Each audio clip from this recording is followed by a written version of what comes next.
Hello everyone, welcome to physics scholar. আমরা পড়ছি নিউটনের গতিসূত্র এবং আমরা অলরেডি নিউটনের প্রথম, দ্বিতীয় এবং তৃতীয় গতিসূত্র পড়ে ফেলেছি। আজকে আমরা যেটা আলোচনা করব সেটা হচ্ছে বিভিন্ন রকমের অঙ্ক সমাধান করার পদ্ধতি। এইটা তোমাদের এই লেকচারটা তোমাদের খুব গুরুত্বপূর্ণ হতে চলেছে, কারণ হচ্ছে যে তোমাদের পরীক্ষাতে বিভিন্ন পরীক্ষা, তোমাদের বোর্ডের পরীক্ষা বা তোমাদের যে কম্পিটিটিভ জয়েন্ট বা নিট পরীক্ষা বা WBJEE পরীক্ষা, সেগুলোতেও তোমাদের বিভিন্ন কোশ্চেন থাকে এই নিউটনের গতিসূত্র কিভাবে তোমরা ব্যবহার করবে, কিভাবে নিউটনের গতিসূত্র ইউজ করে তোমরা বিভিন্ন অঙ্ক সলভ করতে পারবে। তো আজকে চলো শুরু করি আজকের চ্যাপ্টার বা আজকের যে ভাগ, সেটা হচ্ছে অঙ্ক সমাধান করার পদ্ধতি।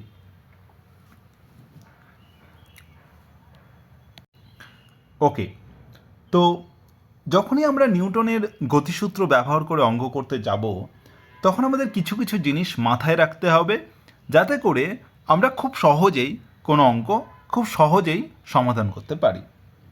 যেমন ধরো, একটা রুল আছে, যে রুল ফলো করলে তোমরা ইজিলি এইসব অঙ্ক করতে পারবে। যেমন ধরো, তোমার কাছে এইরকমভাবে একটা উদাহরণ দেওয়া আছে যে একটা তলের সাথে একটা বস্তু এইভাবে ঝুলছে। এই হচ্ছে একটা বস্তু, বস্তুটা হচ্ছে এ, বস্তুর ভর হচ্ছে ধরো এম, বস্তুর ভর হচ্ছে এম, একটা বস্তু এইভাবে ঝুলছে। তাহলে বলো, এক্ষেত্রে কী বল প্রয়োগ করছে এবং বলের মান কত? মানে বস্তুর ওপর কত বল প্রয়োগ করছে, কত বল প্রয়োগ করছে এবং বলের মান কত। এই সমস্ত কোশ্চেন বা আরও যে কঠিন কঠিন কোশ্চেন আসে, সেইগুলোও কিন্তু খুব সহজে তোমরা সমাধান করতে পারবে। তোমাদের কি দেখতে হবে বা কি করতে হবে? প্রথমেই তোমাকে দেখতে হবে যে 1 নাম্বার, যে যে কোন বস্তুর কথা বলা হচ্ছে, যে কোন বস্তুর কথা আমরা বলছি, কোন বস্তুর কথা আমরা বলছি, এইটা হচ্ছে 1 নম্বর তোমাকে খুঁজে বার করতে হবে। যেমন ধরো, এখানে একটা সিলিং থেকে একটা বস্তু ঝুলছে। এখানে আমাদের এই সিলিংটা ইম্পর্টেন্ট নয়, এখানে এই বস্তুটা ইম্পর্টেন্ট। তাই এই বস্তুটা আমাকে খুঁজে বার করতে হবে, যে কোন বস্তুর কথা আমরা বলছি, সেই বস্তুটাকে আমরা খুঁজে বার করতে হবে। এবং কি খুঁজতে হবে তার সাথে সাথে, সেটা হচ্ছে যে বস্তুর স্থিতির কথা বলা হচ্ছে নাকি গতির কথা বলা হচ্ছে। মানে বস্তুটা কি স্থির আছে নাকি সে গতিশীল, সেটা আমাকে দেখতে হবে। তাহলে বস্তুর স্থিতির কথা বলা আছে নাকি গতির কথা বলা আছে। যেমন ধরো, এই ক্ষেত্রে আমরা কি বলছি, যে একটা সিলিং থেকে একটা বস্তু ঝুলছে, একটা বস্তু ঝুলছে, সে কিন্তু স্থির, ঝুলছে। তার মানে এখানে বস্তুর স্থিতি নিয়ে আমরা আলোচনা করছি। তাই এখানে বস্তুর স্থিতি নিয়ে আলোচনা করব, তাই সেইভাবে আমাকে খুঁজে বার করতে হবে যে এখানে বস্তুর স্থিতি নিয়ে আলোচনা করছি। এবার ধরো, কোনো বস্তু যদি এইভাবে গতিশীল হতো, এইভাবে এফ দিচ্ছি এবং একটা ত্বরণ নিয়ে যাচ্ছে, এক্ষেত্রে আমাকে কী নিয়ে ভাবতে হবে? আমাকে বস্তুর গতি নিয়ে ভাবতে হবে। তাহলে আমাকে দুটো জিনিস দেখতে হবে, যে কোন জিনিসটা স্থিতি না গতি নিয়ে আমরা আলোচনা করছি। তাহলে প্রথমে আমাকে দেখতে হবে যে কোন বস্তু নিয়ে আমরা বলছি, কোন বস্তু নিয়ে আমরা কথা বলছি, আর বস্তু কোন অবস্থাতে আছে, স্থিতিতে আছে নাকি গতিতে আছে। আর একটা হচ্ছে যে এই যে বস্তু বলছি, বস্তু কথাটা কিন্তু এরকম না যে একটা বস্তু হতে হবে বা একটা ব্লক বা একটা সামথিং এরকম হতে পারে, সেটা একটা বিন্দুও হতে পারে, তার যে কোনো আকৃতি থাকতে পারে, সে ভর বিশিষ্ট হতে পারে বা ভরহীনও হতে পারে। তাহলে বস্তু কীরকম হতে পারে, যে আকৃতি যাই হোক না কেন, যে কোনো আকৃতি, যে কোনো আকৃতি হতে পারে, আর ভর থাকতেও পারে, আবার নাও থাকতে পারে, আবার নাও থাকতে পারে। এবার আমি কেন বলছি কথাটা, যে কেন আমি একটা বস্তু বলছি অথচ আমি বলছি যে ভর নাও থাকতে পারে। কি করে সেটা সম্ভব? অবশ্যই সম্ভব, যদি বস্তুটা একটা বিন্দু হয়। এবার বিন্দু কীভাবে আমি ধরবো? যেমন ধরো, তোমার কাছে একটা উদাহরণ আছে, যে একটা এইভাবে একটা সিলিং আছে, এবং এই সিলিং থেকে দুটো তার এভাবে আছে, দুটো তার একটা জায়গায় মিলেছে, তারপর সেইখান থেকে আর একটা তার বেরিয়ে গিয়ে একটা বস্তু এইভাবে ঝুলছে। তাহলে এক্ষেত্রে দেখো, এক্ষেত্রে তুমি যদি দেখো বল দেখো, তাহলে এই বস্তু এইখানে এই তারে একটা টান থাকবে টি, এই তারে টান থাকবে আর একটা টি, ধরো এটা লিখলাম T1, এটা লিখলাম T2, এই তারে একটা টান থাকবে সেটা হচ্ছে T3, আর এই হচ্ছে তোমার বস্তু। এখানে দেখো এই যে পয়েন্ট, এটা ধরো নাম দিলাম ধরো সি, এই যে সি পয়েন্টে এইখানে কিন্তু বল প্রয়োগ হচ্ছে, এবং আমরা যখন এখানে গতির বা এখানে স্থিতি নিয়ে আলোচনা করব তখন আমাকে এই সি পয়েন্টের স্থিতি নিয়েও আমাকে আলোচনা করতে হবে। মানে আমাকে বস্তুর কথা, মানে বস্তু বলতে আমি এই যে ব্লক ঝুলছে সেই ব্লকটা নিয়েও আমাকে আলোচনা করতে হবে, তার সাথে সাথে এই যে সি পয়েন্ট, এই সি পয়েন্টটা নিয়েও আমাকে আলোচনা করতে হবে, কারণ এটা হচ্ছে এখানে একটা সংযোগ বিন্দু। এইখানে কিন্তু তিন ধরনের বল কাজ করছে, একটা T1, একটা T2 আর একটা T3। তো তাদের আমাকে দেখতে হবে যে কেন এই সি পয়েন্টটা স্থিতিতে আছে, কেন এই সি পয়েন্টটা স্থির হয়ে আছে।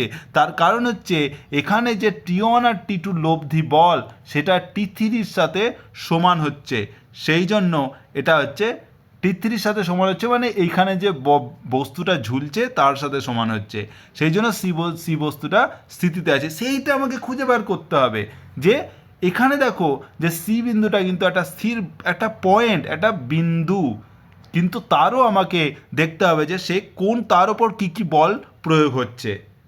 তো সেই জন্য বস্তু কিন্তু যে কোনো আকার বা আকৃতি বিশিষ্ট হতে পারে, আর ভর থাকতেও পারে আবার নাও থাকতে পারে। এই বিন্দু হলে তার ভর নেই, আর বস্তু হলে তার একটা ভর আছে। বোঝা গেল? এবার দেখতে হবে 2 নম্বর হয়ে গেল, এবার হচ্ছে ওকে 1 নম্বর হলো, এবার 2 নম্বর বলছে আমরা বস্তু খুঁজে নিলাম, কোন বস্তুর কথা বলছি সেটা দেখলাম, বস্তু স্থির আছে নাকি গতিশীল আছে সেটা দেখলাম। এবার হচ্ছে যে দেখতে হবে যে ওই বস্তুর ওপর কি কি বল প্রয়োগ হচ্ছে, এবং মানে যে কোনো দিক থেকেই হোক যে বস্তুর ওপর কোন কোন বল প্রয়োগ হচ্ছে, কোন কোন বল প্রয়োগ হচ্ছে, কোন কোন বল প্রয়োগ হচ্ছে সেটা আমাকে দেখতে হবে। এখানে যেমন ধরো যে প্রথম যে উদাহরণ আমি নিয়েছিলাম, এখানে সিলিং থেকে যখন একটা বস্তু ঝুলছিল তখন আমি দেখো যে বস্তুর একটা ওজনের জন্য নিচের দিকে ওজন কাজ করবে, আর এই তারে কী হবে একটা টান উপর দিকে কাজ করবে। তাহলে বস্তুর ওপর কটা বল প্রয়োগ করলো? দুটো, একটা হচ্ছে টি যেটা উপর দিয়ে কাজ করছে, একটা হচ্ছে mg তার ওজন যেটাকে আমি ডব্লিউ লিখি ওয়েট, সেটা কোন দিকে কাজ করবে? নিচের দিকে। তাহলে এই যে কোন কোন বল আমার কাজ করছে সেটা আমাকে খুঁজে নিতে হবে, এরপরে কি করতে হবে? থার্ডে কি হয়, এই বস্তুগুলোর যে গতি বা স্থিতি বর্ণনা করার জন্য আমাকে একটা নির্দেশতন্ত্র ব্যবহার করতে হবে। নির্দেশতন্ত্র যেটাকে আমরা রেফারেন্স ফ্রেম বলে থাকি, যেটা আমরা অলরেডি পড়ে নিয়েছি, যেটা আমরা একমাত্রিক গতিতে পড়েছি যে নির্দেশতন্ত্র কী জিনিস, এবং নির্দেশতন্ত্র আমাকে ব্যবহার করতে হবে। কারণ গতির ক্ষেত্রে কি হয় যে যখনই তুমি দ্বিমাত্রিক গতি বলবে না, তখন তুমি যদি নির্দেশতন্ত্র না ধরো, নির্দেশতন্ত্র বলতে আমরা কি বুঝি, ধরো এক্স অক্ষ, ওয়াই অক্ষ, এইভাবে কার্তেসিয়ান নির্দেশতন্ত্র হতে পারে, বা যদি ধরো গোল হয় তাহলে পোলার নির্দেশতন্ত্র হতে পারে, তাহলে বিভিন্ন ধরনের নির্দেশতন্ত্র হতে পারে। এবার ধরো দ্বিমাত্রিক গতির ক্ষেত্রে কি হয় যে তুমি যদি দ্বিমাত্রিক গতিকে দুটো একমাত্রিক গতিতে কনভার্ট করতে পারো, যেটা আমি করিয়েছি তোমাদের পাশের গতিতে, খুব তোমরা মনে করতে পারো, তোমরা যদি দেখো তাহলে বুঝতে পারবে যে একটা পাশের গতি ছিল একটা দ্বিমাত্রিক গতি, অথচ আমি সেটাকে কি করেছিলাম যে একটা দ্বিমাত্রিক গতিকে আমি দুটো একমাত্রিক গতিতে কনভার্ট করেছিলাম। কিভাবে না, যে কোনো বেগকে যেদিকেই যায় তার দুটো উপাংশ নিয়ে নিয়েছিলাম, একটা হচ্ছে অনুভূমিক উপাংশ আর একটা হচ্ছে উল্লম্ব উপাংশ। তারপরে যত কিছু ক্যালকুলেশন আমরা এই অনুভূমিক দিক বরাবর আর উল্লম্ব দিক বরাবর, দুই দিক বরাবর করেছিলাম, তাতে আমাদের কি হয়েছিল, ক্যালকুলেশন ইজি হয়ে গেছিলো। তাই আমাদেরকে কী করতে হবে, একটা নির্দেশতন্ত্র নিতে হবে। যদি সেটা সমতলে থাকে তাহলে এক্স ওয়াই নিতে পারি, বা যদি একটা প্লেনে থাকে বা একটা ধরো ত্রিমাত্রিক দেশে থাকে তাহলে অবশ্যই আমাকে কী নিতে হবে, এক্স ওয়াই অ্যান্ড জেড। তাহলে নির্দেশতন্ত্র আমাকে বেছে নিতে হবে, এবং এমন নির্দেশতন্ত্র নিতে হবে যাতে আমার গতির বর্ণনা সব থেকে সহজ হয়। সুবিধাজনক নির্দেশতন্ত্র, যেটা আমরা পড়েছি, সুবিধাজনক নির্দেশতন্ত্র আমাকে নিতে হবে। এবার কি করতে হবে, হয়ে গেল এই ব্যাপারটা। এবার কি করতে হবে, যে ধরো একটা জিনিস এইখানে, ধরো আমার কি হয়েছিল, এইখানে আমার হচ্ছে দুটো বস্তু আমি নিয়ে আলোচনা করবো। একটা হচ্ছে এই বস্তু যেটা ঝুলছে, সেটা ধরো নাম দিলাম এ, আর এই বিন্দু একটা, সেটা হচ্ছে সি বিন্দু। আমাকে এবার আলাদা করে নিতে হবে। মানে হচ্ছে যে একসাথে না দেখে আমি এই জিনিসটাকেই আলাদা আলাদা করে করব। সেটা হচ্ছে যে আমি একটা বস্তু নেব, ধরো সি, তো এই যে সি বিন্দু নিলাম, এইভাবে আমি ড্র করলাম T1, এইভাবে ড্র করলাম আমি T2, এইভাবে ড্র করলাম আমি T3। দেখো সি বিন্দুর ওপর আর কোনো কিছু নেই, তাহলে সি বিন্দুর ওপর কী হলো, যে আমি অ্যাকচুয়ালি T3 যেহেতু উপর দিকে কাজ করছিল, আমি কি করব, যে T3টাকে নিচের দিকে এইভাবে আঁকতে পারি। কারণ হচ্ছে যে যেহেতু বস্তুটা নিচে ছিল, সে তো টানবে না, সেই টানটাকে আমি কি করব, নিচের দিকে দেখাবো। তো এক্ষেত্রে আমি T3টাকে উপরের দিকে না দেখিয়ে যখন বস্তুর জন্য আলোচনা করব, তখন T3 ওপরে হবে। কারণ হচ্ছে ওই তারটা, ওই সি বিন্দু থেকে তারটা এই বস্তুটাকে টানছিল, এই বস্তুটাকে টানছিল, এই বস্তুটাকে কী হচ্ছিল, যে সি বিন্দু থেকে টানছিল, তখন T3। এখন একইভাবে কী হবে, এই বস্তুটাও কিন্তু সি বিন্দুকে টানবে কোন দিকে, নিচের দিকে, সেইটা হচ্ছে T3। বোঝা গেল, সেটা হচ্ছে T3। তাহলে এইভাবে আমি দেখো একটা বিন্দুর জন্য এইভাবে আমি যতগুলো বল আছে সেগুলো এঁকে নিলাম। আর একটা বস্তু কি পড়ে থাকলো, সেটা হচ্ছে এ। তার ক্ষেত্রে আমি কি করব, এইভাবে একটা ব্লক নিলাম, এই বস্তু যেটা হচ্ছে বস্তু এ, এবং তার উপর কী কী বল প্রয়োগ করছে, সেটা হচ্ছে একটা নিচের দিকে কী কাজ করছে, তার ডব্লিউ, যেটা হচ্ছে mg আমরা বলি, আর উপর দিকে T3 কাজ করছে, যেটা বলছিলাম, সেটা হচ্ছে T3। তাহলে দেখো আমরা এই যে একটা পুরো যে একটা সংস্থা ছিল বা সিস্টেম ছিল, সেটাকে আমি দুটো ভাগে ভাগ করে নিলাম। তাহলে কি হলো, আমাদের ইজি হয়ে গেল। এবার কি করতে হবে, এবার আমাদেরকে একটা যে নির্দেশতন্ত্র আমি বলছিলাম, সেটা নিতে হবে, যাতে আমাদের সুবিধা হয়। তাহলে এক্ষেত্রে আমি কি নেব, ধরো এইভাবে যদি একটা নির্দেশতন্ত্র, এই বরাবর যদি আমি এক্স নিয়ে নিই, আর এই বরাবর যদি আমি ওয়াই নিয়ে নিই, দেখো আমার খুব সুবিধা হবে সমস্ত কিছু ব্যাখ্যা করতে। মানে পুরোটাই কিন্তু উল্লম্ব বরাবর বা ওয়াই বরাবর এখানে আমি ব্যাখ্যা করতে পারবো। দেখো এক্সের দিকে কোনো কিছু নেই, শুধু ওয়াই বরাবর দেখো T3 ওয়াই বরাবর আছে, আর mg বা ডব্লিউ হচ্ছে নিচের দিকে ওয়াই বরাবর আছে, মানে একটা পজিটিভ ওয়াই বরাবর, একটা নেগেটিভ ওয়াই বরাবর। তাহলে আমাদের কী হবে, ইজি হয়ে যাবে ক্যালকুলেশন করতে। সেরকম এই ক্ষেত্রেও, প্রথম ক্ষেত্রেও সি বিন্দুর জন্য দেখো আমি যদি এইভাবে যদি আমি ওয়াই নিয়ে নিই, আর এইভাবে যদি আমি এক্স নিয়ে নিই, তাহলেও কিন্তু আমরা খুব ইজিলি ব্যাখ্যা করতে পারবো। তাহলে দেখো T3 কোন দিকে কাজ করে, -y বরাবর, আর T1 আর T2 যেহেতু একটা অ্যাঙ্গেল বরাবর কাজ করছে ওয়াইয়ের সাথে, তাহলে আমি থিটাগুলো বার করে নিলেই যে cos theta, T2 cos theta কোন দিকে কাজ করবে, ওয়াই বরাবর, আর T1 cos থিটাও T1, এটা ধরো θ1 লিখলাম, এটা θ2, তাহলে T2 cos θ1 কাজ করবে ওয়াই বরাবর, আর T1 cos θ2 কাজ করবে ওয়াই বরাবর। বোঝা গেল। তার মানে কি, আমি নির্দেশতন্ত্র ব্যবহার করে আমি এইভাবে যে ওই যে টার্নগুলো, সেইগুলো আমি ওই অ্যাক্সিসগুলো, অক্ষ বরাবর আমি কম্পোনেন্টগুলো, উপাংশগুলো নিতে পারবো। এই যে আমি একটা পুরো সংস্থাকে, এই যে পুরো সংস্থা, এই পুরো সংস্থাকে আমি ভেঙে নিলাম, ভাগ করে নিলাম এইভাবে, এবং তারপর আমি সুবিধাজনক নির্দেশতন্ত্র ব্যবহার করলাম। তাহলে কি হলো, এইটাকে আমরা বলি, কি বলি, যে মুক্ত বস্তুচিত্র। মুক্ত বস্তুচিত্র মানে মুক্ত হয়ে গেল এখানে সংস্থাতে। এখানে কি দুটো বস্তু একসাথে আটকে ছিল, সেখানে আমরা ভেঙে নিলাম, মানে মুক্ত করে দিলাম, এবং বস্তুচিত্র বা ফ্রি বডি ডায়াগ্রাম আমরা বলছি, এটাকে বলছি ডায়াগ্রাম। কারণ হচ্ছে দুটোকে আমি ডায়াগ্রাম ছবি এঁকেছি, আর বডি মানে দুটো বডি, আর হচ্ছে মুক্ত মানে এরা আলাদা করে দিলাম, পৃথক করে দিলাম, মানে মুক্ত করে দিলাম, এটাকে বলছে ফ্রি বডি ডায়াগ্রাম। আর সবশেষে আমরা কি করব, সেটা হচ্ছে এই যে উপাংশগুলো আমরা ওই অক্ষ বরাবর ভাগ করে নিয়ে আমরা কি করব, আমরা নিউটনের দ্বিতীয় সূত্র ব্যবহার করব। নিউটনের দ্বিতীয় সূত্র আমরা ব্যবহার করব। নিউটনের দ্বিতীয় সূত্র কি বলে, নিউটনের দ্বিতীয় সূত্র বলে যে এফ সমান এম এ। এবার আমরা কি করব, যখন আমাদের দুটো অক্ষ থাকবে, ধরো এক্স অ্যাক্সিস আর ওয়াই অ্যাক্সিস থাকে, তাহলে আমি কি বলি, এফ এক্স সমান হচ্ছে এম এক্স আর এফ ওয়াই সমান হচ্ছে এম এ ওয়াই। তাহলে উপাংশ বরাবর এই যে বলগুলো আমরা বার করে নিয়ে এফ এক্স আর এইভাবে ত্বরণগুলো আমরা ওই উপাংশ বরাবর পেয়ে যাব।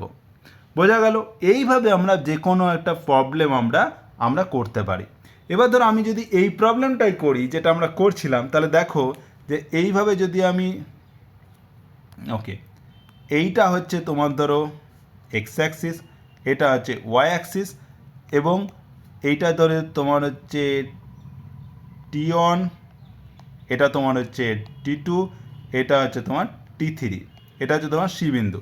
তাহলে দেখো যে এইটা যদি আমি ধরো এক্স অক্ষ বরাবর, ধরো এই কোণটা হচ্ছে ধরো থিটা ওয়ান, এই কোণটা হচ্ছে থিটা টু, তাহলে এইটা হবে 90 মাইনাস থিটা ওয়ান, আর সেরকম এই কোণটা হবে 90 প্লাস থিটা টু।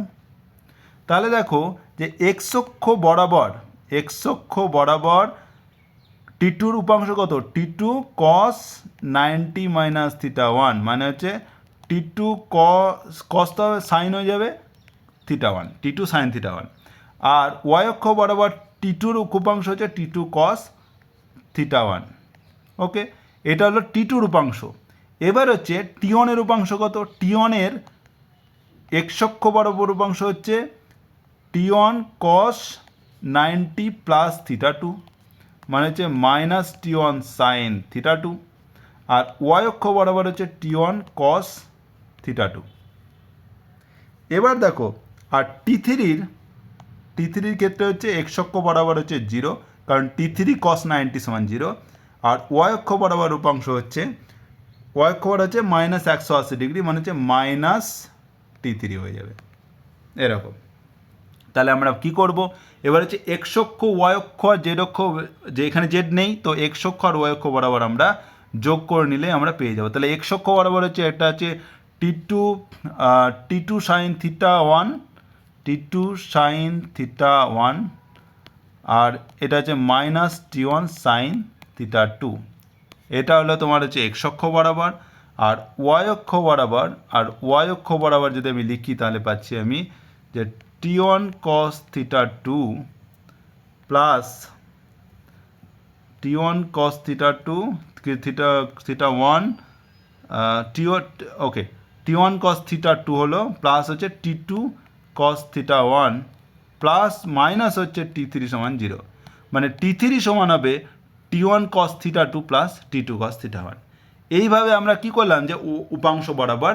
এবার হচ্ছে নিউটনের সূত্র লাগিয়ে দাও, F equals to M into A সমান হচ্ছে এক্স বরাবর যে এফ এক্স পেয়েছিলাম সেটা হচ্ছে এফ এক্স পেয়ে গেলাম এটা, আর হচ্ছে এটা 0 না, এটা হচ্ছে এফ ওয়াই, আর এটা হচ্ছে এফ এক্স, এটা হচ্ছে এফ এক্স আর এটা হচ্ছে এফ ওয়াই। এবার এম এক্স সমান হচ্ছে এফ এক্স আর এম ওয়াই সমান এফ ওয়াই, এইভাবে লাগিয়ে দিলাম। এইভাবে আমরা পরে সলভ করলেই আমরা যে কোনো অঙ্ক সমাধান করতে পারি। এইভাবে যে কোনো অঙ্ক আমরা নিউটনের গতিসূত্র ব্যবহার করে সমাধান করব। এবার আসছি কিছু সমস্যা, যেগুলো আমরা প্র্যাকটিক্যালি আমাদের পরীক্ষাতেও আসে এবং খুব ইজিলি আমরা করতে পারি। প্রথমে আমরা দেখব যে টান সম্পর্কিত দুটি সমস্যা। একটা হচ্ছে মসৃণ কপিকলের মাধ্যমে অনুভূমিক গতি। এটার মানে হচ্ছে যে একটা মসৃণ কপিকল, ধরো এটা হচ্ছে একটা কপিকল সি। কপিকল মানে হচ্ছে যেমন ধরো আগেকার দিনে ইদারা থাকতো, সেই ইদারাতে আমরা জল তুলতাম, তখন এই জলটা তোলার জন্য একটা কপিকল ব্যবহার করা হতো। যে কপিকলের মাধ্যমে দড়িটা এইভাবে পড়ানো থাকতো, এই কপিকলটা ঘুরতো আর দড়িটা ওঠানামা করতো। তো এই হচ্ছে কপিকল। এখানে তাহলে এইখানে এই যে এটা যদি সি হয়, এটা হচ্ছে কপিকল। এখানে দেখো একটা টেবিল রাখা আছে এবং টেবিলের উপরে একটা বস্তু রাখা আছে যার ভর হচ্ছে m2, আর একটা বস্তু দেখো m1 হচ্ছে ঝুলছে, যার ভর হচ্ছে m1।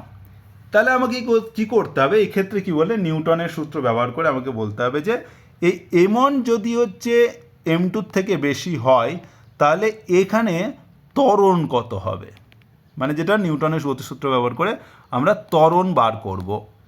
তাহলে আমরা কি করে করব, তা আমি আগের যে এখানে বললাম যে কি করে করব, সেটা হচ্ছে এখানে আমরা অ্যাপ্লাই করব। তাহলে প্রথম কাজ কি, বস্তু। এখানে কি কি বস্তু আছে, একটা হচ্ছে এই বস্তু m2, আর একটা বস্তু M1, আমরা বস্তু খুঁজে নিলাম। এবার বার করব কি স্থিতি না গতি। তাহলে দেখো এক্ষেত্রে কী হবে, যখন তুমি M1 বেশি হয়ে যাবে না, তখন হচ্ছে এইখানে এর ওপর এইভাবে M1G কাজ করবে, আর উপরে কী কাজ করবে টি, আর যেহেতু একটাই সুতো তাহলে টি, আর এখানে হচ্ছে টি কাজ করবে এইদিকে, আর হচ্ছে M2G কাজ করবে নিচের দিকে, আর উপরে কাজ করবে কি আর, যেটা হচ্ছে রিয়াকশান ফোর্স। এক্ষেত্রে দেখো যখন এই M1G বেশি হয়ে যাবে টি এর থেকে, তখন কী হবে M1G নিচের দিকে নামতে শুরু করবে। তার ফলে কি, যেহেতু এই M2 বস্তুটি এই সুতোর মাধ্যমে বাঁধা আছে, তো M2 বস্তুটি এইভাবে ডান দিকে সরতে থাকবে।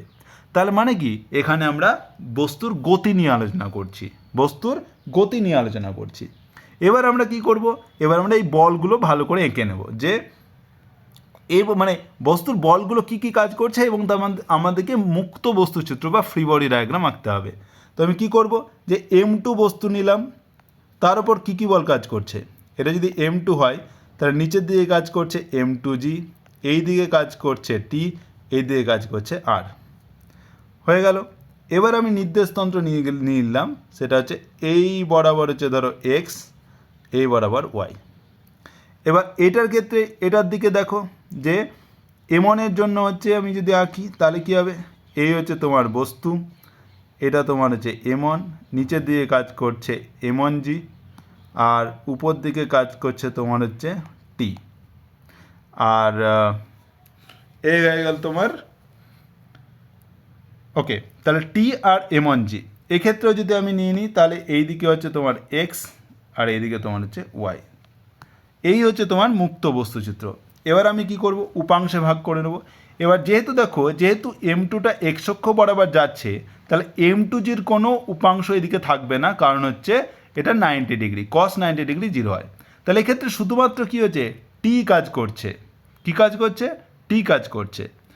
আর এক্ষেত্রে দেখো, এক্ষেত্রেও এক্স অক্ষ বরাবর কোনো উপাংশ নেই, এটা পুরোপুরি ওয়াই বরাবর কাজ করছে।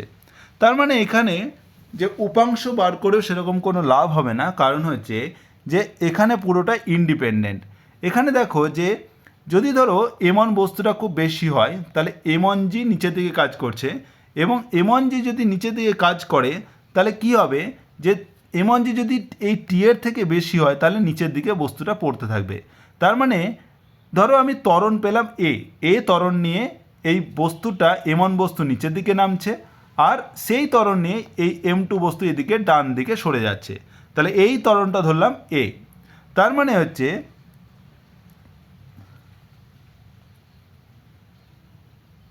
ওকে, তো তার মানে হচ্ছে যে এই যে টি, এই যে টানটা, এই টানের জন্যই হচ্ছে এই বস্তুটা M2টা এই ত্বরণটা পেলো এ। তার মানে হচ্ছে এই টানটাই সমান হচ্ছে M2A। তার মানে এখানে আর কোনো বল নেই। তো টি ক্যাস্ট হচ্ছে M2A, কারণ হচ্ছে এই টি এর জন্য এই বলটা, যে ত্বরণটা এই বস্তুটা লাভ করবে সেই টানটার জন্য পাবে, সেই টানটা হচ্ছে M2A। এবার এই বস্তুর ক্ষেত্রে, দ্বিতীয় বস্তু যেমন M1-এর ক্ষেত্রে তুমি কী হচ্ছে, যেহেতু M1G বেশি, তাহলে M1G কতটা বেশি টি এর থেকে, তো এটা হচ্ছে M1G মাইনাস টি। এই M1G মাইনাস টি এটা হচ্ছে লব্ধি বল M1-এর ওপর, সেইটাই কী করছে, ত্বরণ সৃষ্টি করছে। তাহলে সেইটাই হচ্ছে ওর উপর বল, তাহলে M1 ইন্টু এ। তাহলে M1G মাইনাস টি সমান হচ্ছে M1A, আর টি সমান হচ্ছে M2A। এবার এখান থেকে আমি কি পাবো, এখান থেকে আমি যদি বসিয়ে দিই, তাহলে টি সমান M2A, তাহলে এখানে বসিয়ে দিলাম M1G মাইনাস M2A সমান হচ্ছে M1A। এবার দেখো, তাহলে এক্ষেত্রে আমি যদি এই দুটোকে নিয়ে যাই একই দিকে, তাহলে M1A প্লাস M2A সমান হচ্ছে M1G। তাহলে আমি কী পেলাম, যে এ যদি কমন নিই তাহলে পেলাম M1 প্লাস M2 সমান হচ্ছে M1 ইন্টু G। তাহলে এ সমান হচ্ছে M1G by M1 plus M2। এই হচ্ছে তোমার ত্বরণ আমি পেয়ে গেলাম। তারপর এই ত্বরণ নিয়েই M1 নিচের দিকে যাবে, আর হচ্ছে M2 এইভাবে ডান দিকে সরে যাবে। বোঝা গেল? এবার যদি বলে তাহলে ত্বরণ কত, তাহলে ত্বরণ বার করতে গেলে ত্বরণ আমি জানি টি সমান M2A, জাস্ট বসিয়ে দাও টি সমান M2A, এ সমান আমি বার করেছি, তাহলে M2 গণিত হচ্ছে M1G by M1 plus M2, মানে হচ্ছে M1 M2G by M1 plus M2। এই হয়ে গেল তোমার হচ্ছে মসৃণ কপিকলের উপর অনুভূমিক গতিতে তুমি ত্বরণ বার করলে আর সুতোতে টান বার করলে। এবার আসছি মসৃণ কপিকলের মাধ্যমে উল্লম্ব গতি। ধরো একটা কপিকলের মাধ্যমে দুটো বস্তু ঝোলানো আছে, M1 বস্তু M2 বস্তু, তাহলে এখানে দুটো বস্তু আছে, তাহলে বস্তু হচ্ছে M1 আর M2। এবার বলা হলো ধরো M1 হচ্ছে M2 হচ্ছে M1 এর থেকে বেশি, মানে এই বস্তুর যে ওজন সেটা M1 এর থেকে বেশি, তাহলে এটা কাজ করছে M2G, তাহলে এখানের কাজ করছে একটা T, এখানেও কাজ করছে T, তাহলে টান কাজ করছে উপরের দিকে সব সময়, আর এক্ষেত্রে কাজ করছে M1G নিচের দিকে। তাহলে যদি আমি ফ্রি বডি ডায়াগ্রাম করে নিই, তাহলে এই দিকে হচ্ছে M1G আর উপরে হচ্ছে T, আর এই বস্তুর ক্ষেত্রে হচ্ছে এদিকে হচ্ছে M2G আর উপরের দিকে হচ্ছে T। এবার যদি ধরো এই বস্তুটা নিচের দিকে এ ত্বরণ নিয়ে নামে, তাহলে এই বস্তুর উপর লব্ধি বল কত? লব্ধি বল হচ্ছে M2G মাইনাস T। এটা হচ্ছে নিচের দিকে নামছে, মানে কি এটা M2G বেশি, কতটা বেশি টি এর থেকে? সেটা হচ্ছে M2G মাইনাস টি। এই বলটা হচ্ছে লব্ধি বল, নিচের দিকে কাজ করছে, সেটাই তার ত্বরণ সৃষ্টি করবে, মানে M2A। এটাই হবে নিউটনের গতিসূত্র। আর এইটার ক্ষেত্রে কী হচ্ছে, এই বস্তুটা উপরের দিকে উঠছে, কারণ হচ্ছে এটা যেহেতু কপিকলের মাধ্যমে বাধা আছে, তো এই বস্তুটা M2 যদি নিচের দিকে নামে, তাহলে M1 বস্তু কী হবে? উপরের দিকে উঠবে। তার মানে কি এক্ষেত্রে টি M1G এর থেকে বেশি হচ্ছে, তার জন্য এটা উপরের দিকে যাচ্ছে। তার মানে কি কতটা বেশি? T minus M1G। এইটা হচ্ছে তোমার হচ্ছে M1 বস্তুতে ত্বরণ তৈরি করবে, সেই জন্য M1 ইন্টু A। তাহলে পাচ্ছি কি, তাহলে দুটো আমি ফর্মুলা পেলাম, M2G মাইনাস টি সমান M2A, আর T মাইনাস M1G সমান হচ্ছে M1A। তাহলে এক্ষেত্রে আমাকে T সমান বার করলাম, T সমান হচ্ছে M1A প্লাস M1G, আর এক্ষেত্রে এখান থেকে আমি T বার করলাম যে M2G মাইনাস M2A। তাহলে দুটোকে ইকুয়াল করে দিলাম, তাহলে M2G মাইনাস M2A সমান হচ্ছে M1A প্লাস M1G। তাহলে এই ক্ষেত্রে দেখো এটা পেয়ে গেলাম, তাহলে M1A প্লাস M2A সমান হচ্ছে M2G মাইনাস M1G। তাহলে A কমন নিলাম, M1 প্লাস M2 সমান হচ্ছে M2 মাইনাস M1G। তাহলে A সমান পেলাম M2 minus M1G by M1 plus M2। 1 minute. Okay, তো এইটা হচ্ছে A সমান পেয়ে গেলাম M2 minus M1G, M2 minus M1G by হচ্ছে M1 প্লাস M2। এবার দেখো যদি আমাকে এবার টান বার করতে বলে, তাহলে কী করব? তাহলে টান বার করতে গেলে আমাকে এখানে বসিয়ে দিতে হবে যে কোনো একটা ফর্মুলাতে। তাহলে T সমান আমি এখানে বসাচ্ছি, তাহলে T সমান হচ্ছে M2G মাইনাস M2A। তাহলে এর জায়গায় এটা বসিয়ে দেবো, তাহলে পাচ্ছি M2G মাইনাস M2A। এ মানে হচ্ছে M2 minus M1G by M1 plus M2। এবার এটা যদি তুমি করো, তাহলে পাচ্ছি M1 প্লাস M2, আর এক্ষেত্রে পাচ্ছি M2 into M1 plus M2G minus M2 into হচ্ছে M2 মাইনাস M1G। এটাকে যদি সিম্পলি করো তাহলে কত পাবে? যে M2 M1G plus M2 square G minus M2 square G plus M2 M1G by M1 plus M2। এখানে দেখো M2 স্কোয়ার G কেটে গেল, আর এখানে পেয়ে গেলাম আমি 2M2 M1G by M1 plus M2। এটা হচ্ছে তোমার হচ্ছে টান। তারপরে তাহলে এবার তুমি দেখো যে টোটাল টান কত হবে, যেহেতু দুটো টি উপর দিকে কাজ করছে, তাহলে টোটাল টান কত হবে? যে তারের টোটাল টান হচ্ছে 2T, মানে হচ্ছে 2 ইন্টু হচ্ছে এটা, মানে হচ্ছে টোটাল হচ্ছে 4M1 M2G by M1 plus M2। এইভাবে তুমি ত্বরণও পেয়ে গেলে, আর হচ্ছে তার যে টান হলো সেটাও পেয়ে গেলে। এবার আসছি উদাহরণ। বলছে একটি অপ্রসার্য সুতো একটি কপিকলের ওপর দিয়ে গেছে, তার মানে হচ্ছে সুতোটি থেকে এত ভরে একটি ব্লক ঝোলানো আছে এবং সুতোটি মসৃণ টেবিলের ওপর রক্ষিত, এমন সমান হচ্ছে 200 গ্রাম ভরের একটি ব্লককে টানছে।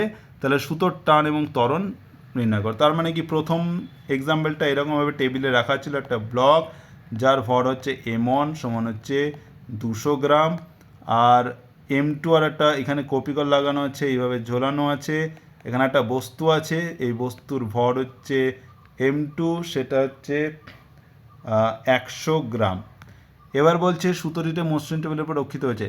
এবার বলছে সুতোর টান বার করো, তাহলে টান এদিকে কাজ করছে, এদিকে কাজ করছে, তাহলে এই বস্তুটা যদি নিচের দিকে নামে তাহলে হচ্ছে টোটাল বল কাজ করবে কি, এদিকে হচ্ছে m2g মাইনাস টি, এটা যে লব্ধি বল এই বস্তুর ওপর, নিচের দিকে m2g, উপর দিকে টি, তার নিচের দিকে নামলে লব্ধি বল হচ্ছে এইদিকে বেশি হবে নিচের দিকে, তার মানে m2g মাইনাস টি, এটা হচ্ছে লব্ধি বল, এটাই হবে তার ত্বরণ m2a।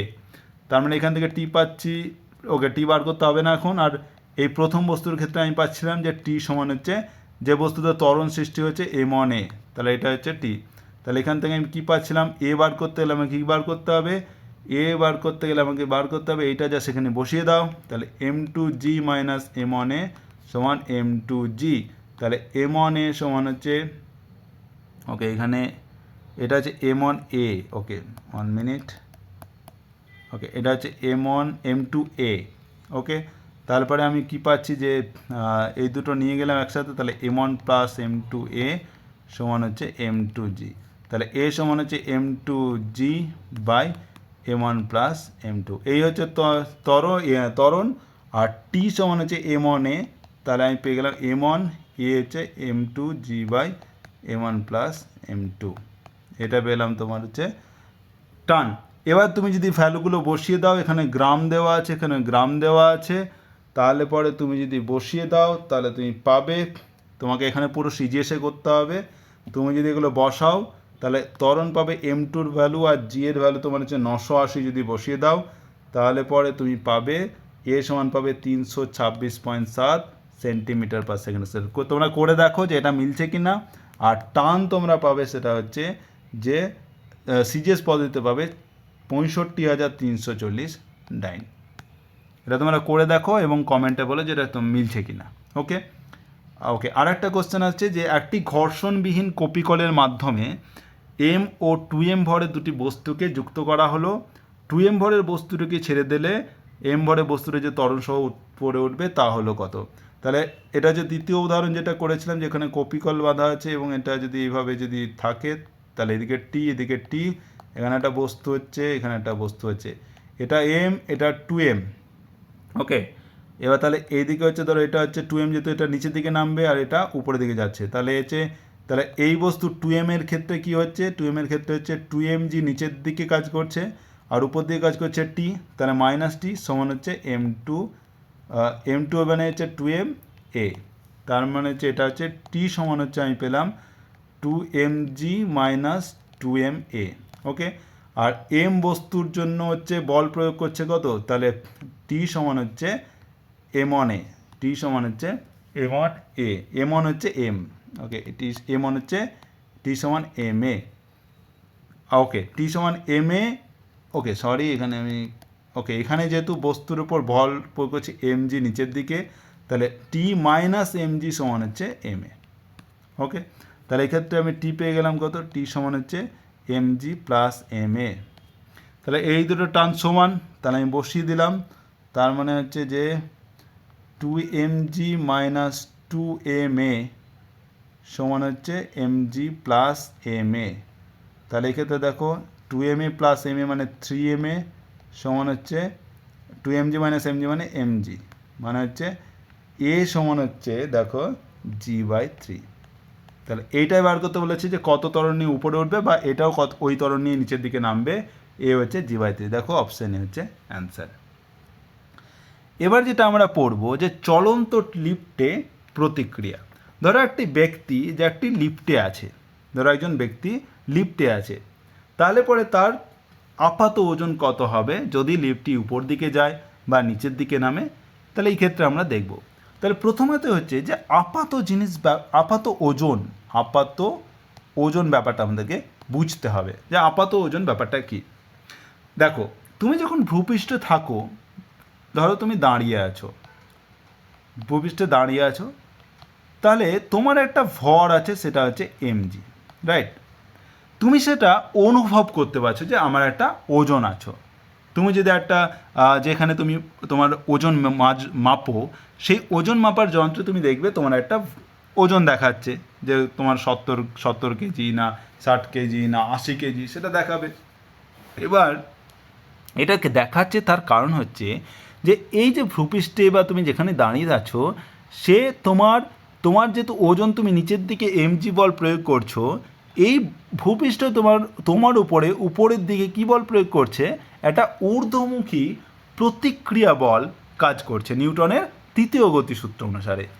এই যে উপর দিকে বল করছে, এটাকে আমি উপর দিকে বল প্রয়োগ করছে ভূপৃষ্ঠ তোমার উপরে, সেটাকে আমরা এন, যেটা হচ্ছে অ্যাকচুয়ালি নর্মাল ফোর্স আমরা বলি, যেটাকে আমরা লম্ব বলও বলে থাকি। লম্ব বল বাংলাতে বলে, ইংরেজিতে বলে নর্মাল ফোর্স। তার জন্য এন, এই যে উপর দিকে বল প্রয়োগ করছে ভূপৃষ্ঠ তোমার উপরে, এই জন্যই তুমি কিন্তু তোমার ওজনটা বুঝতে পারো। তুমি বল প্রয়োগ করছো কত এমজি, সেটা কাকে দিচ্ছ, ভূপৃষ্ঠের উপরে প্রয়োগ করছো। তুমি কিন্তু সেটা বুঝতে পারবে না। তুমি কোনটা বুঝতে পারবে, ভূপৃষ্ঠ তোমার উপরে যে বল প্রয়োগ করছে সেটা তুমি ফিল করবে, তাই না? তোমার উপর যে বলটা, ধরো তুমি কাউকে ধাক্কা মারলে, ঠিক আছে, তাহলে তুমি যে বলটা দিয়ে ধাক্কা মারলে সেই বলটা কিন্তু তুমি বুঝতে পারবে না, কিন্তু সেই বস্তুটা যদি তোমাকে ধাক্কা মারে যে বল দিয়ে, সেই বলটা কিন্তু তুমি বুঝতে পারবে। তার মানে বোঝা গেল? তার মানে কি, ভূপৃষ্ঠ তোমাকে যে বলটা দিচ্ছে সেইটাই তুমি কিন্তু বুঝতে পারবে, সেইটাই তোমার কী হবে, তুমি মনে করবে যে এটাই আমার ওজন। তার মানে কি, তোমার যেটা প্রকৃত ওজন যে এমজি, সেটা কিন্তু তুমি বুঝতে পারছো যখন ভূপৃষ্ঠ তোমাকে হচ্ছে সেই প্রতিক্রিয়া বলটা দিচ্ছে। এবং যেহেতু ক্রিয়া প্রতিক্রিয়া সমান হয়, ক্রিয়া সমান প্রতিক্রিয়া, তাই না? তাহলে ক্রিয়া সমান প্রতিক্রিয়া হলে তুমি যদি এমজি নিচের দিকে বল প্রয়োগ করো, তাহলে ভূপৃষ্ঠ তোমার ওপরে সেই এমজি পরিমাণ বল প্রয়োগ করবে। তার জন্য তুমি মনে করবে তোমার ওজন হচ্ছে এমজি, মানে তোমার প্রকৃত ওজন হচ্ছে ওটাই। এবার ধরো যে তুমি ভূপৃষ্ঠের উপর দাঁড়িয়ে নেই, তুমি একটা উপরের কোথাও থেকে একটা লাফিয়েছ এবং তুমি বাতাসে ভাসছো। তুমি যদি বাতাসে ভাসো, তোমার মনে হবে যে আমার ওজন আছে? তুমি মনে করবে কি আমি হালকা। এবং কেন মনে করবে, কারণ হচ্ছে তখন প্রতিক্রিয়া বল দেওয়ার কেউ নেই সেখানে। কারণ হচ্ছে যখন তুমি ওখানে ভাসছো তখন কোনো প্রতিক্রিয়া বল নেই, মানে তুমি কারো ওপর বল প্রয়োগ করছো না, তার জন্য তুমি কোনো প্রতিক্রিয়া বল পাচ্ছ না। সেই জন্য তুমি কি মনে করবে, তোমার আপাত ওজন কি হয়ে গেছে, আপাত ওজন শূন্য হয়ে গেছে, আপাত ওজন শূন্য হয়ে গেছে। তার মানে কি, তোমার প্রকৃত ওজন কিন্তু এমজি, তোমার যে দেহ তার ওজন কিন্তু এমজি, কিন্তু তুমি সেটা বুঝতে পারছো না। তখন সেই যে ওজনটা তুমি বুঝতে পারো সেইটা হচ্ছে তোমার আপাত ওজন। এবং সেটা ডিপেন্ড করছে কার উপরে, তুমি কোথায় আছো তার উপরে। তুমি যদি ভূপৃষ্ঠের ওপর থাকো বা লিফটে থাকো, নর্মাল যদি লিফটটা মানে স্থির হয়ে থাকে, তাহলে কিন্তু তুমি তোমার ওজনটা বুঝতে পারবে। সেই যে ওজনটা বুঝতে পারবে আপাত ওজন, সেটা তোমার প্রকৃত ওজনের সাথে সমান হবে। তাহলে আপাত ওজন সমান হবে কার সাথে, প্রকৃত ওজনের সাথে। আর এই আপাত ওজন যখন তুমি স্থির থাকছো বা সমবেগে যাচ্ছ বা সমবেগে গেলে, এই যে আপাত ওজন, তাহলে আমি কিভাবে বুঝতে পারছি এই যে তোমার নর্মাল যে প্রতিক্রিয়া বল, সেইটাই হচ্ছে তোমার আপাত ওজনের পরিমাপ। তাহলে আপাত ওজন আমি কোথা থেকে বার করব, এই যে প্রতিক্রিয়া বল যেটা তুমি ফিল করছো সেইটা। বোঝা গেল? এবার আসছি যে একটা লিফটে তুমি যদি এইভাবে দাঁড়িয়ে থাকো, তখন স্থির হয়ে থাকে, লিফটটি যদি স্থির হয়ে থাকে, তাহলে তুমি আপাত ওজন কত, তোমার এন, আর তোমার নিচের দিকে বল প্রয়োগ করছে এমজি, উপর দিকে বল করছে এন, তার মানে এন ইকুয়ালস টু এমজি।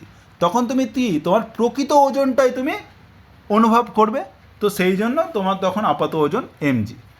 এবার ধরো লিফটটি যদি এ ত্বরণ নিয়ে ওপর দিকে উঠছে, তাহলে ধরো এটা একটা লিফট এবং লিফটের মধ্যে তুমি দাঁড়িয়ে আছো এবং এ ত্বরণ নিয়ে উপর দিকে উঠছে। তাহলে এক্ষেত্রে দেখো যে তোমার যে এন, তাহলে একটা তুমি ধরো তোমাকে আমি এইভাবে আঁকলাম, ঠিক আছে, এই তুমি এটা এই গোলটা হচ্ছে তুমি। তাহলে এইভাবে তোমার হচ্ছে ভর মানে ওজন যেটা নিচের দিকে কাজ করছে, এই দিকে তোমার এন কাজ করছে, আর লিফটটা যাচ্ছে এদিকে। যখন লিফট উপর দিকে যাচ্ছে তখন দেখতে পাচ্ছ যে এন আর এদিকে এ, মানে দুটো বল উপর দিকে কাজ করছে আর নিচের দিকে এমজি কাজ করছে। এবার যেহেতু এক্ষেত্রে তোমাকে তাহলে নিউটনের দ্বিতীয় গতিসূত্র কাজে লাগাতে হবে। এক্ষেত্রে কী হবে, যে তোমার যে এন, তার মানে কি, যখন উপর দিকে যাচ্ছ মানে কি এন তোমার এমজির থেকে বেশি। তাহলে এন এমজির থেকে বেশি হলে তবে তুমি উপর দিকে যেতে, আর যদি এমজি যদি এনের থেকে বেশি হতো তাহলে নিচের দিকে যেতে। ঠিক আছে, তাহলে এর মাইনাস এম জি সমান হচ্ছে তোমার হচ্ছে যত তুমি ত্বরণ নিয়ে যাচ্ছ। ধরো লিফটটি উপর দিকে এ ত্বরণ নিয়ে উঠছে, তাহলে তুমি কত হচ্ছে এম এ, তার মানে কি এম সমান হচ্ছে M G plus M A, মানে হচ্ছে এন সমান হচ্ছে এম ইন্টু জি প্লাস এ। তার মানে হচ্ছে যখন তুমি লিফটটা উপরের দিকে এ ত্বরণ নিয়ে উঠছে তখন প্রতিক্রিয়া বল কত এম ইন্টু জি প্লাস এ। তোমার এটা হচ্ছে এম জির থেকে বেশি, কারণ এ হচ্ছে ত্বরণ যেটা হচ্ছে পজিটিভ বা ধনাত্মক। তার মানে কি তোমার প্রতিক্রিয়া বল যেটা তুমি ফিল করছো তোমার আপাত ওজন দেখো বেশি হয়ে গেল, তখন কি হবে তোমার আপাত ওজন, তোমার কি মনে হবে যে আপাত ওজন বেশি, আপাত ওজন বেশি মানে তুমি নিজেকে ভারী অনুভব করবে। তো যখন লিফটটা উপরের দিকে এ ত্বরণ নিয়ে উঠবে তখন তুমি নিজেকে ভারী মনে করবে, ভারী মনে করবে মানে তোমার আপাত ওজন বেড়ে গেছে। এবার ধরো যখন লিফটটি এ ত্বরণ নিয়ে নামছে, এ ত্বরণ নিয়ে নামা মানে হচ্ছে এ মন্দন নিয়ে উপরে উঠছে, একই জিনিস। এ ত্বরণ নিয়ে নামা মানে হচ্ছে মাইনাস এ নিয়ে উপরে ওঠা, একই জিনিস। মাইনাস এ মানে হচ্ছে প্লাস এ নিচের দিকে, ঠিক আছে। তার মানে হচ্ছে যে এন সমান ছিল কি, আমার ছিল এখানে পেয়েছিলাম কি এন সমান হচ্ছে M G plus M into G plus A যখন হচ্ছে উপরের দিকে উঠছিল, তাহলে এখন এ নিয়ে নিচের দিকে নামছে মানে কি মাইনাস এ নিয়ে উপরের দিকে উঠছে মানে মন্দন। তাহলে আমি কি করব, আমি আগের বার উপরের দিকে উঠছিলাম সেটা আমি এ বসিয়েছিলাম, এখন হচ্ছে উপরের দিকে উঠছি মাইনাস এ নিয়ে, তাহলে আমি কি করব এ এর জায়গায় জাস্ট মাইনাসে বসাবো, তাহলে এম ইন্টু জি মাইনাস এ। এবার দেখো এর যে তাহলে এম ইন্টু জি মাইনাসে দেখো এম জির থেকে ছোট হয়ে গেল, তার মানে কি তোমার আপাত ওজন তাহলে তোমার ওপর প্রতিক্রিয়া বল কমে গেল, তার মানে হচ্ছে তোমার আপাত ওজন কমে গেল, তার মানে হচ্ছে তুমি নিজেকে হালকা অনুভব করবে। তুমি এটা দেখবে লিফটে চললে পরে যখন নিচের দিকে নামছে না তোমাকে মনে হয় যে তোমার ওজন কমে গেছে, তোমাকে হালকা ফিল হচ্ছে, এইটা হচ্ছে হালকা অনুভব করবে তখন তোমার মনে হবে যেমন তোমার আপাত ওজন কিন্তু কমে গেছে। এটা কিন্তু প্রকৃত ওজন নয়, এটা কিন্তু আপাত ওজন, ঠিক আছে। এবার আসছি যখন লিফটটি অবাধে নিচের দিকে পড়ছে, মানে হচ্ছে নিচের দিকে নামছে কিন্তু হচ্ছে যে ধরো লিফটের তার ছিঁড়ে গেছে, তার মানে কি তুমি যদি একটা বস্তুকে যদি উপর দিকে ছুঁড়ে দাও তাহলে যে ত্বরণ নিয়ে নামবে সেটা হচ্ছে অভিকর্ষজ ত্বরণ, সেই ত্বরণ নিয়ে নামছে, তাহলে তোমার ত্বরণ কত হয়েছে অভিকর্ষজ ত্বরণের সমান হয়ে গেছে। তাহলে এই ক্ষেত্রে তোমার হচ্ছে নিচের দিকে নামছিল তখন আমি লিখেছি এন সমান হচ্ছে এম ইন্টু জি মাইনাস এ, এটা যখন নিচের দিকে এ ত্বরণ নিয়ে নামছে তার সমীকরণ যেটা আমি আগেই এখানেই করলাম, এন সমান হচ্ছে এম ইন্টু জি মাইনাস এ। এবার হচ্ছে তাহলে এ সমান জি বসিয়ে দাও, তাহলে এম ইন্টু জি মাইনাস জি, তার মানে হচ্ছে জিরো। তার মানে কি তোমার ওপর প্রতিক্রিয়া বল হচ্ছে জিরো, মানে কি তোমার আপাত ওজন কত হয়ে গেল, আপাত ওজন জিরো হয়ে গেল, আপাত ওজন জিরো। তার মানে কি তোমাকে মনে হবে যে আমার কোনো ওজনই নেই, আমি পুরোপুরি ভারহীন, আমার কোনো ওয়েট নেই, আমি ওয়েটলেস, ঠিক আছে। তাহলে এটাকে বলছে সম্পূর্ণ ভারহীনতা, সম্পূর্ণ ভারহীনতা। ভার মানে ওজন, হীনতা মানে নেই, সম্পূর্ণ মানে পুরোপুরি, তাহলে পুরোপুরি ওজন নেই, তাহলে সম্পূর্ণ ভারহীনতা বোঝাচ্ছে। যখন লিফটের তার ছিঁড়ে গেল, যখন লিফটটা ওই অভিকর্ষজ ত্বরণ নিয়ে নিচের দিকে নামছে তখন তোমার আপাত ওজন মনে হবে জিরো, মানে সম্পূর্ণ ভারহীন। আর যখন লিফটটি ধরো স্থির বেগে বা সমবেগে ওঠানামা করে, এবার স্থির বেগে বা সমবেগে মানে কি যে ভি সমান হচ্ছে কনস্ট্যান্ট, মানে হচ্ছে এ সমান হচ্ছে জিরো, মানে হচ্ছে শূন্য ত্বরণ, শূন্য ত্বরণ, শূন্য ত্বরণ, তখন সমান কী হবে এন সমান হচ্ছে এম, তাহলে জি মাইনাস এ, তাহলে হচ্ছে এক্ষেত্রে হচ্ছে এ সমান হচ্ছে জিরো, তাহলে এন সমান হচ্ছে এম জি। তার মানে হচ্ছে এন সমান হচ্ছে এম জি, মানে হচ্ছে কি এটাই তোমার হচ্ছে যখন বস্তু স্থির থাকে বা তুমি যদি নর্মাল মানে পৃথিবী পৃষ্ঠের উপর দাঁড়িয়ে থাকো সেটাই তোমার ওজন, এটাই তোমার প্রকৃত ওজন। তার মানে কি তোমার হচ্ছে প্রকৃত ওজনই তোমার আপাত ওজন প্রকৃত ওজনের সমান হবে যখন তুমি স্থির বেগে বা সমবেগে তোমার যদি লিফটটা ওঠানামা করে তখন তোমার কি হবে যে প্রকৃত ওজন অনুভব করবে, তখন হবে কি আপাত ওজন, আপাত ওজন সমান হচ্ছে প্রকৃত ওজন। বোঝা গেল ব্যাপারটা। যখন যখন ত্বরণ থাকছেই না শূন্য ত্বরণ মানে এ ইকালস টু জিরো, মানে N equals two MG, N equals two MG মানে যে প্রতিক্রিয়া মানেই আপাত ওজন, সেটা হচ্ছে এমজি, এমজি তোমার প্রকৃত ওজন সেটার সাথে সমান। আর একটা লাস্ট যে ব্যাপারটা সেটা হচ্ছে যদি ধরো লিফটটা জি অপেক্ষা বেশি ত্বরণ নিয়ে নিচে নামে, তাহলে আমি যখন এ ত্বরণ নিয়ে নিচে নামে তখন আমি বলেছিলাম এন সমান হচ্ছে এম ইন্টু জি মাইনাস এ, তোমার প্রতিক্রিয়া বল কমে যায়। এবার ধরো বলা হলো যে এ হচ্ছে জি এর থেকেও বেশি, মানে আরও ত্বরণ আরও বেশি, আরও দ্রুত তুমি নামছো। এটা হয় না যদি ধরো হয় যে এটা ধরো মানে জি এর থেকে আরও বেশি যদি হয়ে যায়, তাহলে কি হবে, যে তাহলে এ হচ্ছে এ গ্রেটার দ্যান জি, তার মানে হচ্ছে আমি লিখতে পারি যেখানে যদি মাইনাস কমন নিই তাহলে এম ইন্টু এ মাইনাস জি। তাহলে এ যদি গ্রেটার দ্যান জি হয় তার মানে হচ্ছে এ মাইনাস জি হচ্ছে গ্রেটার দ্যান জিরো, তারপর এ মাইনাস জি হচ্ছে ধনাত্মক হয়ে গেল, কিন্তু আমার যেহেতু মাইনাস চলে এসছে তার মানে কি এন সমান হচ্ছে মাইনাস এম ইন্টু এ মাইনাস জি। তাহলে এই টাকা কিন্তু পজিটিভ, তাহলে এন সমান হচ্ছে মাইনাস, দেখো তাহলে প্রতিক্রিয়া বল মাইনাস মানে কি, আগে এন প্রতিক্রিয়া বল পজিটিভ ছিল মানে উপর দিকে যাচ্ছিল, এবার মাইনাস হয়ে গেল মানে কি প্রতিক্রিয়া বল নিচের দিকে কাজ করছে।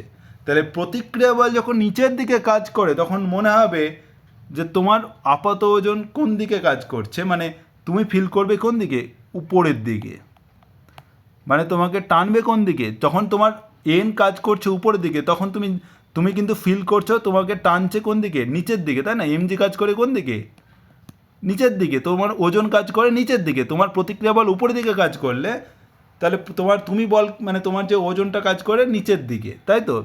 তার মানে কি, এবার ধরো এন যদি নিচের দিকে হয় তার মানে ওজন কাজ করবে কোন দিকে, এমজি উপর দিকে কাজ করবে।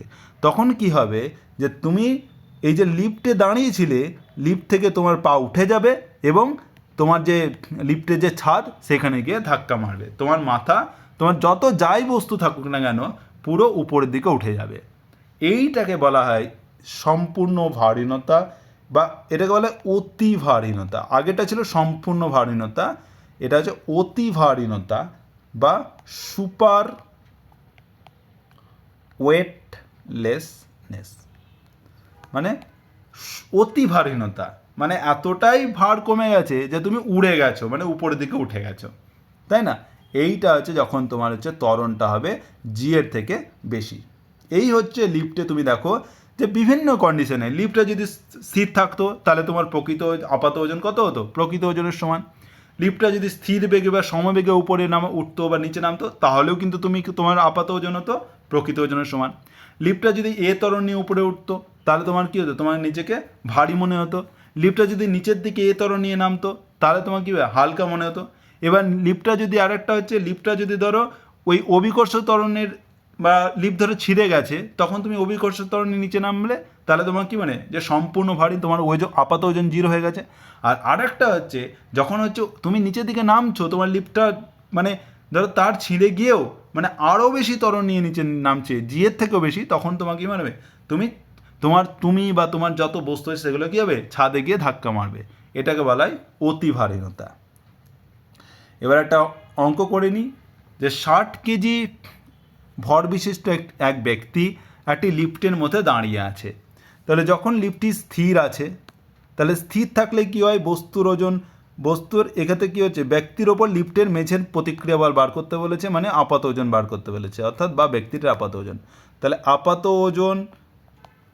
ওজন সমান কী হয়, এন সমান হচ্ছে এম জি মাইনাস এ, যদি এটা নিচের দিকে কাজ করে, আর N equals to M G plus A যখন এটা উপর দিকে কাজ করে। বাস এই দুটো জিনিস মাথায় রাখবে, বোঝা গেল? এবার দেখো যখন হচ্ছে তোমার হচ্ছে একটা জিনিস হচ্ছে স্থির আছে মানে কি এ সমান 0, তাহলে এন সমান হচ্ছে এম জি, তোমার আপাত ওজন হবে কত, এন সমান হচ্ছে এম জি। এটা হচ্ছে প্রতিক্রিয়া বল, মানে ব্যক্তির ওপর লিফটের মেঝের প্রতিক্রিয়া বল, তাহলে এন সমান হচ্ছে এম জি। তাহলে এখানে এম দেওয়া আছে 60 কেজি আর জি সমান কত, 9.8। তাহলে এই দুটো যদি গুণ করে দাও তাহলে এন পেয়ে যাবে, তুমি দেখো যদি গুণ করো তাহলে পাবে তোমার হচ্ছে 60 গণিত 9.8, এটা পাবে তুমি 588 নিউটন। তোমরা ক্যালকুলেট করো দেখো মিলছে কিনা। ওকে, এবার বলছে যখন স্থির থাকছে তখন এটা, এবার বলছে এত ত্বরণ নিয়ে উপরে উঠছে, মানে হচ্ছে এ সমান হচ্ছে 4.9, কত ছিল 4.9 মিটার পার সেকেন্ড স্কোয়ার, তাহলে 4.9 মিটার পার সেকেন্ড স্কোয়ার। এর উপরে উঠছে মানে হচ্ছে কোনটা হবে, তাহলে N equals to M G plus A, তাহলে N equals to M G plus A, তাহলে এম সমান হচ্ছে 60 কেজি, জি সমান হচ্ছে 9.8, এ সমান 4.9। এটা যদি ক্যালকুলেট করো তুমি কত পাবে 882 নিউটন। ক্যালকুলেট করো দেখো মিলছে কিনা। আর 3 নম্বর হচ্ছে যে বস্তুটি হচ্ছে এত মন্দ নিয়ে উপরে উঠছে, মানে নিচের দিকে ওই ত্বরণ নিয়ে নামছে, তাহলে 4.9 মিটার পার সেকেন্ড স্কোয়ার। তাহলে এ সমান হচ্ছে 4.9 মিটার পার সেকেন্ড স্কোয়ার। যেহেতু তোমার হচ্ছে কি বলছে মন্দন নিয়ে উপরে উঠছে মানে নিচের দিকে নামছে, নিচের দিকে নামলে এন ইকাস্ট হচ্ছে এম ইন্টু জি মাইনাস এ। তাহলে এখানে হচ্ছে 60 ইন্টু হচ্ছে জি হচ্ছে 9.8 মাইনাস হচ্ছে 4.9, এটা যদি করো তাহলে হচ্ছে এন সমান পাবে তুমি 294 নিউটন। তাহলে তোমার প্রকৃত ওজন কত 588 নিউটন। যখন লিফট উপরের দিকে উঠছে তখন তোমার মনে হচ্ছে যে 882 নিউটন, মানে প্রচুর বল, তুমি মানে নিজেকে প্রচুর ভারী মনে হবে। আর যখন নিচের দিকে নামছে তখন হচ্ছে তোমার 294 নিউটন, তখন হচ্ছে আরও কমে গেল তোমার, মানে নিজেকে হালকা মনে হবে। এইভাবে তুমি লিফটের অঙ্ক করতে পারবে। তো আজকে এই পর্যন্তই। যদি কোনো কোশ্চেন বা কনফিউশন থাকে তো অবশ্যই কমেন্ট করো, আর আমার যারা গ্রুপে আছো তারা অবশ্যই আমাকে মেসেজ করো। ওকে, থ্যাংক ইউ।